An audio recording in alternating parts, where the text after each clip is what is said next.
हम लोग राज्य के डीजीपी साहब को आज मिलकर के हमने उनको पूरी जो परिस्थिति है उसके बारे में अवगत कराने की पूरी कोशिश की हमने कि मंजू सर का जो बनाव था, जो सावली डिस्ट्रिक्ट बड़ौदा में है, कि वहाँ पे गणेश जी की यात्रा निकली और उसी वक्त कुछ नारे वगैरह लगने की वजह से दो समाज के बीच तनाव पैदा हुआ और उसमें से पत्थरमारी की घटना बनी थी।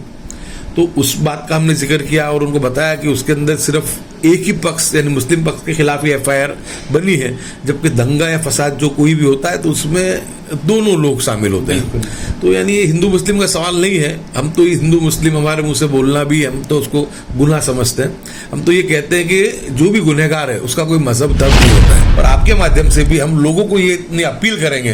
कि लोग जो हैं वो ये बहकाने वाले जो नारे हैं, डीजे जो बजते हैं उसमें जो गलत स्लोगन शाउटिंग होता है, जो उसके बहकाव में ना आए। कोई भी हिंदू हो या मुसलमान पत्थर अपने हाथ में ना ले, कोई गुनाहित कृत्य ना करे, बल्कि उस वक्त में थोड़ा सा अमनो अमान रखते हुए, सब्र करते हुए, संयम बरतते हुए पुलिस को आगे करे और पुलिस को ये कहे कि देखो ये, क्योंकि ऐसे जो करवाने वाले जो षड्यंत्रकारी लोग हैं, जो कट्टरवादी संगठन है, उनका तो मकसद ही है कि वो तो चाहते ही यही है कि ऐसा कुछ करें और दो कौमें लड़ें। तो दोनों कौमें से हम अपील करेंगे कि अपने हाथ में कायदे कानून को नहीं लेना चाहिए, थोड़ा सब्र करके पुलिस को आगे करना चाहिए। आज हम डीजीपी साहब को मिल के आए और खास करके गुजरात के हालात के बारे में,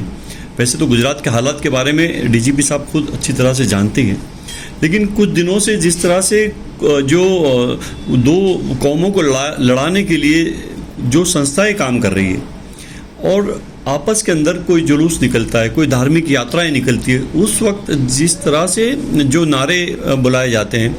हथियार हाथ में होते हैं और डीजे के अंदर जिस तरह से मारो काटो वाली जो बातें होती है, उससे पूरे गुजरात का माहौल खराब होता है। विद्या के धाम के अंदर इस तरह से समझो लोग हिंदू और मुस्लिम की नफरत फैलाएंगे तो कहाँ से चलेगा। आज देखिए कि कोई मुस्लिम का बच्चा, उसको कृष्ण भगवान का जो ड्रेस पहनाकर एक मुस्लिम औरत बुरके में ले जाती है, तो वो एक मैसेज देते कि भाई हिंदुस्तान तो तमाम धर्म के लोगों का है, यहाँ एकता की बात करते हैं। लेकिन कुछ लोगों को ये एकता मैं समझता हूँ कि पसंद नहीं है, बर्दाश्त नहीं आ रही है। तो आज ऐसे माहौल के अंदर हम गुजरात के अंदर जो घटनाएं बनी उसको हम सख्त शब्दों में इसकी निंदा करते हैं और तमाम समाज के हिंदू मुस्लिम तमाम लोगों को मैं यही कहना चाहता हूं कि गुजरात के लिए, हिंदुस्तान के लिए हम साथ में मिलकर हमारे देश की तरक्की के लिए, गुजरात की तरक्की के लिए प्रयास करें। आप देख रहे हैं देश लाइव, देश की आवाज। अस्सलाम वालेकुम, आदाब, नमस्कार, सत श्री अकाल। देश लाइव में आपका स्वागत है। मैं हूं सहल कुरैशी।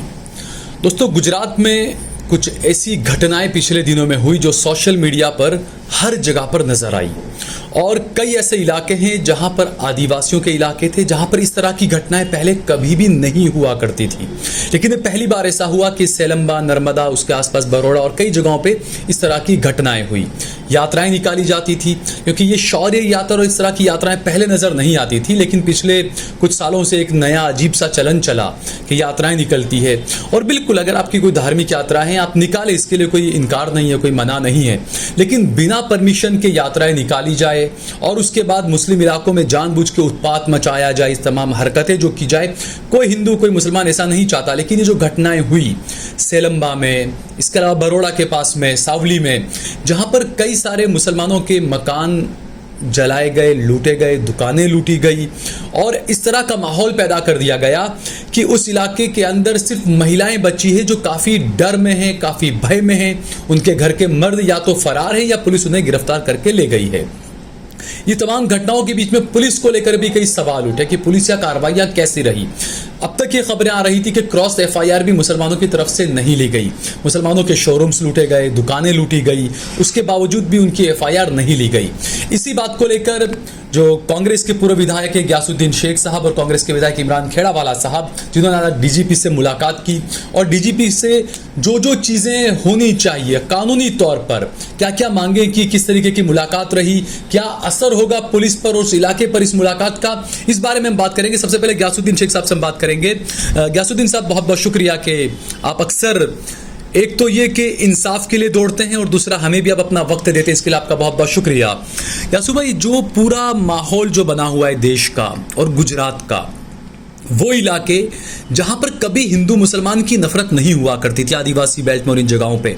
लेकिन अभी पिछले 3-4 दिनों से लगातार जो खबरें आ रही है, जो घटनाएं घट रही है, काफ़ी भय का माहौल, काफ़ी कुछ डर, और ऐसा नहीं है कि एक तरफ, दोनों तरफ ये भय पैदा किया जा रहा है ऐसा लग रहा है। और उसी को लेकर आज आपने डीजीपी साहब से मुलाकात की, क्या कुछ रहा इस मुलाकात में? आज जो गुजरात में 3 घटनाएं मुख्यतः बनी थी, एक बनी थी सेलम्बा नर्मदा जिले में जी, दूसरी पादरा में जो बड़ौदा जिले में है, और तीसरी बड़ौदा जिले के ही सावली के मंजूसर गांव में। उन बातों को लेकर के गुजरात के विधायक इमरान खेड़ावाला जी, पूर्व विधायक जावेद पीरजादा साहब और मैं, हम लोग राज्य की डीजीपी साहब को आज मिलकर के हमने उनको पूरी जो परिस्थिति है उसके बारे में अवगत कराने की पूरी कोशिश की हमने, कि मंजूसर का जो बनाव था, जो सावली डिस्ट्रिक्ट बड़ौदा में है, कि वहाँ पे गणेश जी की यात्रा निकली और उसी वक्त कुछ नारे वगैरह लगने की वजह से 2 समाज के बीच तनाव पैदा हुआ और उसमें से पत्थर मारने की घटना बनी थी। तो उस बात का हमने जिक्र किया और उनको बताया कि उसके अंदर सिर्फ एक ही पक्ष यानी मुस्लिम पक्ष के खिलाफ ही एफआईआर बनी है, जबकि दंगा या फसाद जो कोई भी होता है तो उसमें दोनों लोग शामिल होते हैं। तो यानी ये हिंदू मुस्लिम का सवाल नहीं है, हम तो हिंदू मुस्लिम, हमारे मुंह से बोलना भी हम तो उसको गुनाह समझते हैं। हम तो ये कहते हैं कि जो भी गुनहगार है उसका कोई मजहब धर्म नहीं होता है। तो अगर वहाँ कोई गुनाह बना है तो सीधी बात है दोनों समाज के लोग उसमें शामिल हैं, तो एफआईआर भी जो हो, अगर हम गुनाहों को रोकना चाहते हैं तो सच्चे गुनहगार जो भी हैं उनके सामने एफआईआर होनी चाहिए। तो एफआईआर जो थी मुस्लिम पक्ष के खिलाफ हुई, तो इसी तरह सामने जो पक्ष है उसके खिलाफ भी एफआईआर होनी चाहिए। उसी ढंग से पादरा के अंदर जब ईद मिलादुन नबी का जुलूस उसका ख़त्म होने की तैयारी में था, उस वक्त में वहाँ पर भी एक कम्युनल घटना, वहाँ पर पत्थरमारी की बनी, और उसके अंदर भी यानी वहाँ पे जो कंप्लेंट्स आए कि भाई वहाँ पे जो लोगों को पुलिस पकड़ के ले गई एक तरफा मुस्लिम समाज के लोगों को, और उनको बहुत बुरे तरीके से मारा भी है। कल कोर्ट ने भी उनको पुलिस हिरासत में से उनको कल हॉस्पिटल्स में भी उनको भेजा, और वहाँ पर भी यानी जो कट्टरवादी संगठन है उन्होंने पूरा पुलिस स्टेशन को घेर करके सिर्फ एक तरफा कार्रवाई करने के लिए पुलिस को मजबूर किया। तो वहाँ पर भी एक तरफाई कार्रवाई हुई और दूसरे पक्ष के खिलाफ वहाँ पर भी एफआईआर नहीं हुई। तो उस बात को लेकर भी हमने डीजीपी साहब के सामने इस बात को रखा। जैसे बिना परमिशन की यात्रा निकलना और कोई एफआईआर नहीं होना, ये तो बड़े कई सवाल पुलिस पर खड़े हो रहे हैं यहाँ तो। यहाँ पर जो था, ये यहाँ पर जो सेल ये अपने जो क्या कहते हैं पादरा, और यहाँ पे पुलिस परमिशन थी यहाँ पर पे और सावली में, लेकिन पुलिस परमिशन की जो बात है वो पुलिस ने खुद ने स्वीकार की थी कि सेलम्बा में जो नर्मदा डिस्ट्रिक्ट है वहाँ पर नहीं थी। तो यानी वहाँ पे अगर मैं तो कहता हूँ पुलिस परमिशन नहीं थी तो वो तो बहुत बड़ा जुर्म है ही, लेकिन पुलिस परमिशन हो और उसके बाद भी अगर ये होता है तो ये कैसे होता है, ये भी सोचने की जरूरत है। हमने आज डीजीपी साहब के सामने यही सी बात को रखा है कि सब चीज़ों के पीछे का जो मकसद है वो जिस तरीके से डीजे जिस तरह बज रहा है और डीजे पे एक दूसरे समाज की लागनी को ठेस पहुंचाने वाली जो कैसेट बजाई जाती है, बिल्कुल, और खुले आम जो घातक हथियार हैं, तलवार हो, चप्पू हो, डंडे हो, उसको लेकर के जो प्रदर्शन होता है और उसमें से तनाव पैदा होता है। तो हमने तीनों ने आज ये डिमांड भी की कि भाई गुजरात में ऐसी जो भी धार्मिक यात्रा है उस पर डीजे में प्रतिबंध किया जाए, और ऐसे जो घातक हथियार है, तलवार है, त्रिशूल है या डंडे हैं, ये सब चीज़ों को भी प्रतिबंधित किया जाना चाहिए। धार्मिक यात्रा हो तो वो शानो शौकत से निकले, अमनो अमान से निकले, उसमें किसी समाज की लागनी को ठेस ना पहुंचे। इसकी भी जो पूरी जो है वो सरकार को, उसकी पुलिस को, प्रशासन को उसकी कोशिश करनी चाहिए। बिल्कुल। तो बहुत पॉजिटिव तरीके से हमारी बात को उन्होंने डीजीपी साहब ने सुना भी और कहा भी कि मैं तहकीकात करके जो न्यायिक कार्रवाई है उस कार्रवाई को मैं ज़रूर से मैं इसमें अंजाम दूंगा। साथ में जो सबसे ज़बरदस्त जो घटना है, संवेदनशील घटना, वो जो है वो सेलम्बा की घटना है कि वहाँ पे जिस तरीके से बगैर परमिशन के यात्रा निकाली गई, उसके बाद 10-12 दुकानों को लूटा गया, और उसके बाद यानी जो वीडियो वहाँ से वायरल हुए तो उनको लेकर के बहुत हमारी उनके साहब के साथ, डीजीपी साहब के साथ हमने डिस्कस की। हमने उनसे कहा कि हम ये नहीं कहेंगे कि आप किसी बेगुनाह को आप इसमें करें, चाहे वो गुनहगार मुस्लिम हो, चाहे वो गुनहगार हिंदू समाज से हो, लेकिन उनके साथ साथ, क्योंकि हमने कहा कि अगर 5-50 मुस्लिम पकड़ लिया, 5-50 हिंदू पकड़ लिया, उससे दंगे रुकने वाले नहीं है। अगर दंगों को रोकना है तो षड्यंत्रकारियों को पकड़ना पड़ेगा, क्योंकि हिंदू मुस्लिम तो नहीं चाहता है कि वो लड़ाई लड़े। बिल्कुल। लेकिन ये कुछ अनासिर तत्व जो हैं, जो पिछले दिन से धार्मिक यात्राओं के अंदर गुजरात की जो शांति को बिगाड़ने का काम कर रहे हैं, तो ऐसे वक्त में यानी इसके ऊपर यानी बहुत वॉच रखने की जरूरत है। और गुनहगार किसी भी धर्म मजहब का हो, उनके खिलाफ कार्रवाई होनी चाहिए, जिनके वहाँ पे मकान। जी बिल्कुल, मैं इसी बात पर, क्योंकि हमारे जो एक सहयोगी है तनवीर शेख, जब वहाँ पर गए सेलम्बा, उन्होंने रिपोर्ट की और वहाँ लोगों से जब उन्होंने बातचीत की तो ज़्यादातर मुसलमान और जो लोग थे उनकी तरफ से यही कहा जा रहा था, किसी ने कहा हमको 10 लाख का नुकसान हो गया, हमारी दुकान जला दी, किसी ने कहा 20 लाख का नुकसान हो गया। तो इन लोगों के पुनर्वास के लिए क्या कुछ बातचीत, सरकार को कुछ पहल नहीं करनी चाहिए? दूसरा, जब हमने देखा कि पटेलों का जब आंदोलन हुआ था तो उस वक्त सरकार ने यह कहा था कि जो भी रैली निकाल रहा है, जो आंदोलन कर रहा है, अगर नुकसान होगा तो उसकी भरपाई उसी से करवाई जाएगी। तो क्या यहां पर सरकार को तमाम कानून और चीजें याद नहीं आती? नहीं, बिल्कुल आपका जो प्रश्न है बिल्कुल वाजिब है। कल इस बात को लेकर ही इमरान खेड़ावाला साहब और हम लोग मुख्यमंत्री को हमने मिलने की कोशिश की थी, कल नहीं मिल पाए, लेकिन हम जल्दी से उनसे मिलकर भी इस बात की भी हम करेंगे, इसे डिमांड करेंगे हम कि जिन लोगों को वहाँ पर नुकसान हुआ है, कि जब दूसरी जगह भी ये सिचुएशन पैदा होती है कि जहाँ कहीं भी ऐसा होता है तो लोगों से ही, दंगा करने वालों से पैसा कलेक्ट करके उनको दिया जाता है, उनके नुकसान की भरपाई। तो यहाँ पे कम से कम सरकार को, जब ये इतनी बेदरकारी सरकार की तरफ से रही है और लोग बिल्कुल जो 10-12 जो दुकानें बिल्कुल तबाह बर्बाद हो गई हैं, तो ऐसे लोगों को यानी सरकार की भी मदद करनी चाहिए। लेकिन हम और आप सब अच्छे तरीके से वाकिफ है कि ये बहरी भूंगी सरकार है, सरकार से बहुत लंबी उम्मीदें रखना भी ये नहीं होता। लेकिन मैं आपके माध्यम से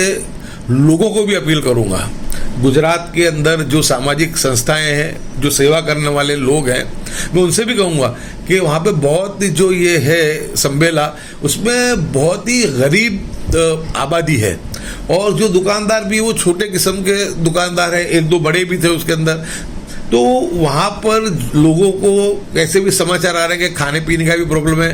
तो ऐसी जगह पे जो लोग भी हैं वो अपनी संस्था की तरफ से उनको मदद करें ताकि उनको कम से कम खाने पीने की परेशानी ना रहे। दूसरी कि जिनका माल मिलकत का जो नुकसान हुआ है तो उनको भी ऐसी हेल्प की जाए संस्थाओं की तरफ से, ताकि कम से कम कि वो उनका कारोबार फिर से शुरू कर सके। तो ऐसी ये अपील मैं मेरी तरफ से भी, इमरान खेड़ावाला विधायक की तरफ से, जावेद पीरजादा, हमारे तीनों की तरफ से मैं अपील करूंगा कि जो भी ऐसी समाज सेवी संस्थाएं हैं उनकी मदद में आकर के खड़े रहे। लेकिन बहुत अच्छे तरीके से जो हमारे भरूच के, हमारे गुजरात प्रदेश कांग्रेस समिति के उपाध्यक्ष हैं यूनुस पटेल साहब, वो भी बिल्कुल इसमें लगे हुए हैं, पूरी मेहनत कर रहे हैं। उन्होंने भी जितना बने इतनी सहायक को पहचानने की कोशिश की। आज ही सूरत में जो कांग्रेस पार्टी के जो विधायिका के उम्मीदवार थे असलम साइकिल वाला, वो खुद भी आज वहाँ गए हैं कि जो लोगों को पता चला कि लोगों को वहाँ पे खाने पीने की भी प्रॉब्लम्स है, तो कुछ अनाज वगैरह की किट बना के वो भी गए। यानी हर लोग अपनी तरीके से ये कोशिशें कर रहे हैं। लेकिन आज हमने डिमांड ये की है और सब हमारी बात सुनने के बाद डीजीपी साहब ने जिस तरीके से हमारे से बात की, उन्होंने कहा कि मैं सब देख लेता हूँ, किसी के साथ भी नाइंसाफी नहीं होगी, जो भी काम होगा कानूनी तरीके से होगा और मजहब को देखे बगैर होगा। तो हमको उस बात से को लेकर के भरोसा और यकीन है कि ज़रूर से जो जिनके साथ नाइंसाफी होगी उनको इंसाफ मिलेगा और उनको न्याय मिलेगा। मंजूसर में भी एफआईआर रजिस्टर होने की हमको उम्मीद है, पादरा में भी एफआईआर होने की रजिस्टर है और वहाँ जिन लोगों के माल मिलकत का नुकसान हुआ है संबेला में, तो वहाँ पर भी, नर्मदा जिले में, वहाँ पर भी लोगों की जो है पूरी की पूरी एफआईआर वगैरह रजिस्टर हो जाएगी और उनको सबको इंसाफ मिलेगा, ऐसी हमको पूरा भरोसा और पूरा यकीन है। और आपके माध्यम से भी हम लोगों को ये इतनी अपील करेंगे कि लोग जो हैं वो ये बहकाने वाले जो नारे हैं, डीजे जो बजते हैं, उसमें जो गलत स्लोगन शाउटिंग होता है, जो उसके बहकावे में ना आए। कोई भी हिंदू हो या मुसलमान पत्थर अपने हाथ में ना ले, कोई गुनाहित कृत्य ना करे, बल्कि उस वक्त में थोड़ा सा अमनो अमान रखते हुए, सब्र करते हुए, संयम बरतते हुए पुलिस को आगे करे और पुलिस को ये कहे कि देखो ये, क्योंकि ऐसे जो करवाने वाले जो षड्यंत्रकारी लोग हैं, जो कट्टरवादी संगठन है, उनका तो मकसद ही है कि वो तो चाहते ही यही है कि ऐसा कुछ करें और दो कौमें लड़ें। तो दोनों कौमें से हम अपील करेंगे कि अपने हाथ में कायदे कानून को नहीं लेना चाहिए, थोड़ा सब्र करके पुलिस को आगे करना चाहिए। जी, और इमरान खेड़ावाला साहब भी हमारे साथ में मौजूद हैं। इमरान भाई, क्योंकि आप एमएलए हैं, विधायक हैं, जिस तरह का जो माहौल, क्योंकि पहले ये देखा जाता था कि सड़कों पर ये माहौल दिखता था सारा कि हिंदू मुसलमान की राजनीति का और ये तमाम चीज़ें, अब संसद में भी ये होने लगा है। आप एक विधायक हैं, आपको अब संसद के अंदर भी, विधानसभा के अंदर भी और विधानसभा के बाहर ये तमाम चीज़ें सड़कों पर हो रही है, वो दोनों से आपको लड़ना है, सिस्टम से भी लड़ना है, क्या कहेंगे आप? सबसे पहले तो मैं, जो 2-3 दिन से जो गुजरात के अंदर जो घटनाएं बन रही हैं वो बहुत दुखद घटनाएं बन रही हैं। मैं, मेरे साथी धारासभ्य गयासुद्दीन शेख साहब और जावेद पीरजादा साहब ने, हम कल भी डीजीपी साहब से मुलाकात की थी, लेकिन कल डीजीपी साहब नहीं मिले। आज हमको सुबह उनका फ़ोन आया कि आज हमको मिलने वाले, तो आज हम डीजीपी साहब को मिल के आए और ख़ास करके गुजरात के हालात के बारे में। वैसे तो गुजरात के हालात के बारे में डीजीपी साहब खुद अच्छी तरह से जानते हैं, लेकिन कुछ दिनों से जिस तरह से जो दो कौमों को लड़ाने के लिए जो संस्थाएं काम कर रही है और आपस के अंदर कोई जुलूस निकलता है, कोई धार्मिक यात्राएं निकलती है, उस वक्त जिस तरह से जो नारे बुलाए जाते हैं, हथियार हाथ में होते हैं और डीजे के अंदर जिस तरह से मारो काटो वाली जो बातें होती है, उससे पूरे गुजरात का माहौल ख़राब होता है। बिल्कुल। वो वाकिफ कराने के लिए हम डीजीपी साहब पास गए थे और उन्होंने आज बहुत अच्छी तरह से हमारी बात को सुना और जो ऑफिसर्स हैं उनको उन्होंने सूचना भी दी कि गुजरात के हालात को जो ख़राब करने की कोशिश कर रहे हैं, डिस्टर्ब करने की कोशिश कर रहे हैं, चाहे हिंदू समाज से हो या मुस्लिम समाज से हो, जो गुनाह कर रहे हैं और बेगुनाह उसमें शामिल हो जाते हैं और जो पकड़ा जाते हैं तो जिनका कोई कसूर नहीं है, ऐसे लोगों को कम से कम आइडेंटिफाई करके जो निर्दोष लोग हैं उनको आप उनके पर कोई कार्यवाही ना हो और जो गुनहगार है चाहे किसी भी धर्म का हो उस पर आप सख्त से सख्त कार्यवाही करें। बात यहाँ तक नहीं है, बात आज आपने बताया कि आज सड़क से लेके संसद तक जिस तरह की जो बैड स्पीच देकर पूरे देश का माहौल ख़राब करने की कोशिश कर रहे हैं, लोग जान रहे हैं कि कौन लोग हैं, वो किसके कहने पे बोल रहे हैं, पूरा देश जान रहा है। आज ऐसे वक्त के अंदर हमको हमारे देश के लिए, हमारे गुजरात के लिए शांति और सलामती किस तरह बने, उसके लिए हम जो पुलिस ऑफिसर्स हैं उनसे मुलाकात करके यही बताने गए कि हमने ईद मिलाद का जुलूस था तो हमने पूरी तारीख बदल दी, सब लोगों के साथ में मशवरा करके भाई 28 तारीख को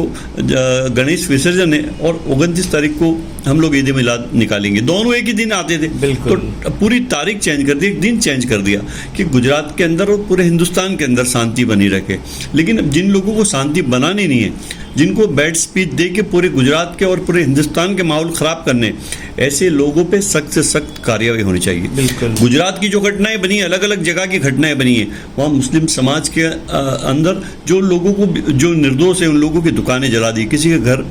को लूट लिया है और बेकसूर लोगों को पकड़ लिया है। तो इसमें पुलिस कहीं ना कहीं शक के घेरे में, क्योंकि एक वीडियो काफी वायरल हो रहा था सोशल मीडिया पर कि रात में 12:30 बजे पुलिस की पूरी जीप और 4-5 पुलिस वाले, 8-10 पुलिस वाले एक महिला के वहां पर पहुंचते हैं, उससे कहते हैं हम दरवाजा तोड़ देंगे, दरवाजा खोलो, अपना फोन लेकर नीचे आओ। इस तरह का कुछ वीडियो भी चल रहा है, तो ये भी कई सवाल खड़े कर रहे हैं पुलिस पर और प्रशासन पर भी। नहीं, ये वीडियो आया था, ये वीडियो हमने डीजीपी साहब को भी दिया और जो लॉ एंड ऑर्डर संभालते हैं शमशेर सिंह साहब को भी ये वीडियो मैंने और ग्यासू भाई ने पहुंचाया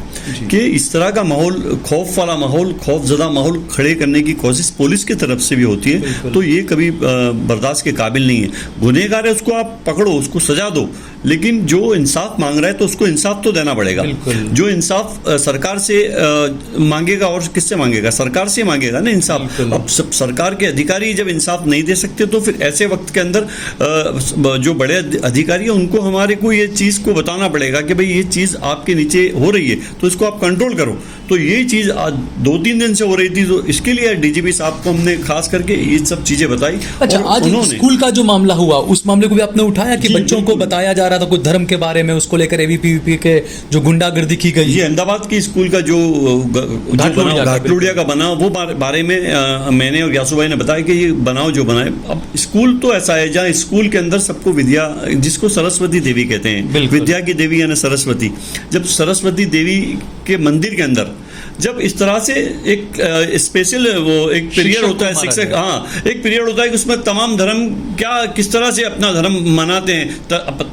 तमाम धर्म के लोग त्यौहार किस तरह मनाते हैं, उसके ड्रेस के साथ वो बच्चे आए थे। आपने देखेंगे ट्रेडिशन, हाँ, हमारे हिंदुस्तान की संस्कृति क्या है, भारत देश की संस्कृति क्या है, वो बारे में बताया जाता था कि भाई हिंदू धर्म के त्यौहार के अंदर लोग किस तरह से इसको सेलिब्रेशन करते हैं, मुस्लिम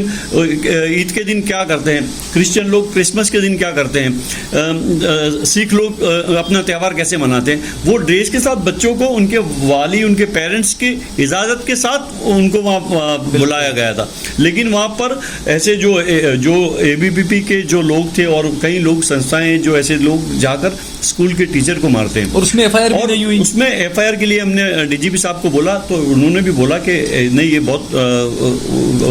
गंभीर मामला है, इस पे एफआईआर होनी चाहिए। मैंने खुद ने बोला, क्या सुबह ही नहीं बोला, मैंने सुबह डीओ से भी फोन पे बात की। मैं डीओ साहब को बोला, मैं डीओ साहब आप भी इसके बारे में एक्शन लें, क्योंकि ये विद्या के धाम के अंदर इस तरह से समझो लोग हिंदू और मुस्लिम की नफरत फैलाएंगे तो कहां से चलेगा।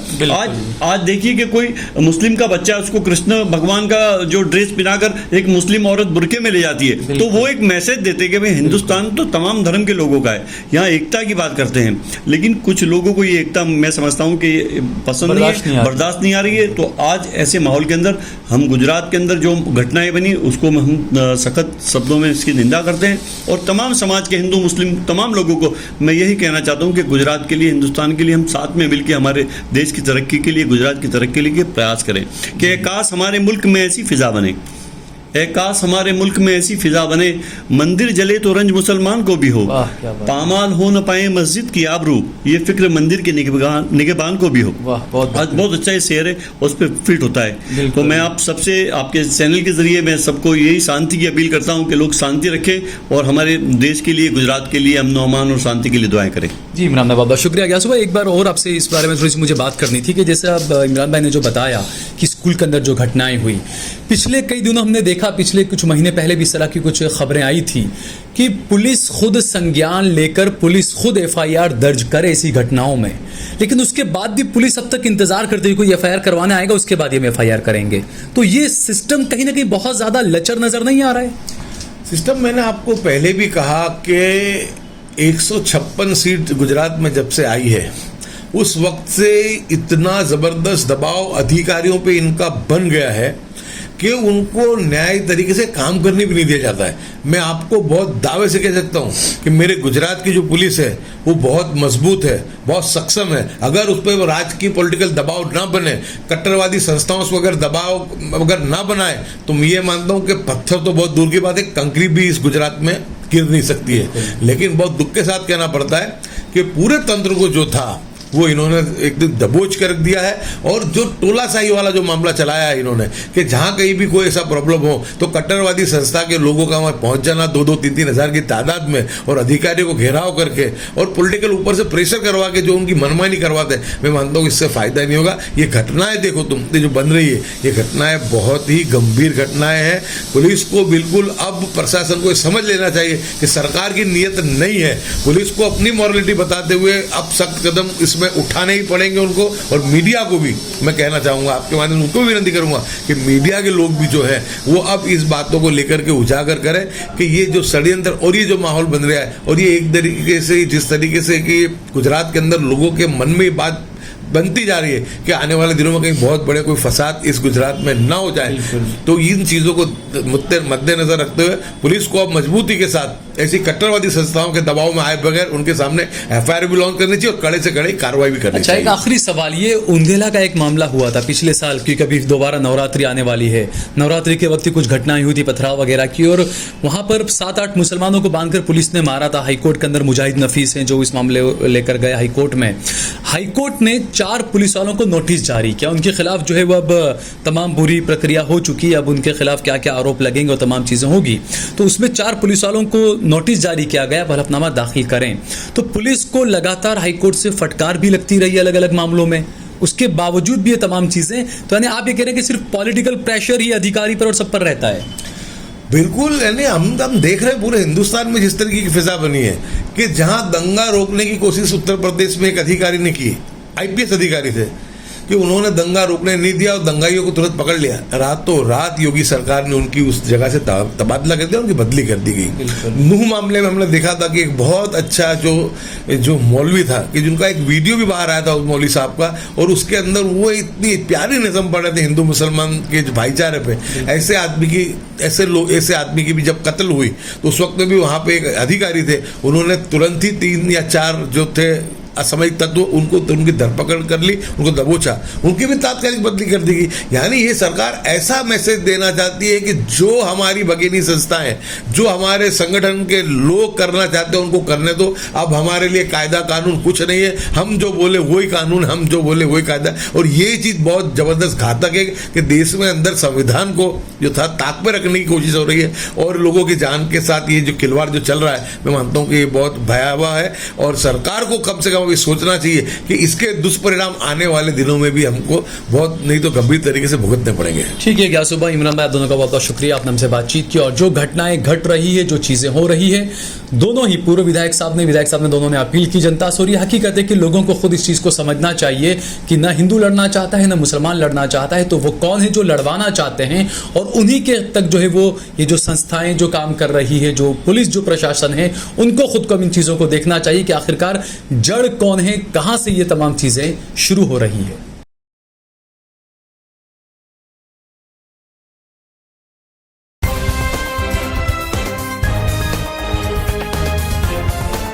देश और दुनिया की तमाम छोटी और बड़ी खबरों के लिए हमारे चैनल को सब्सक्राइब करना न भूलें और बेल का बटन जरूर दबाएं।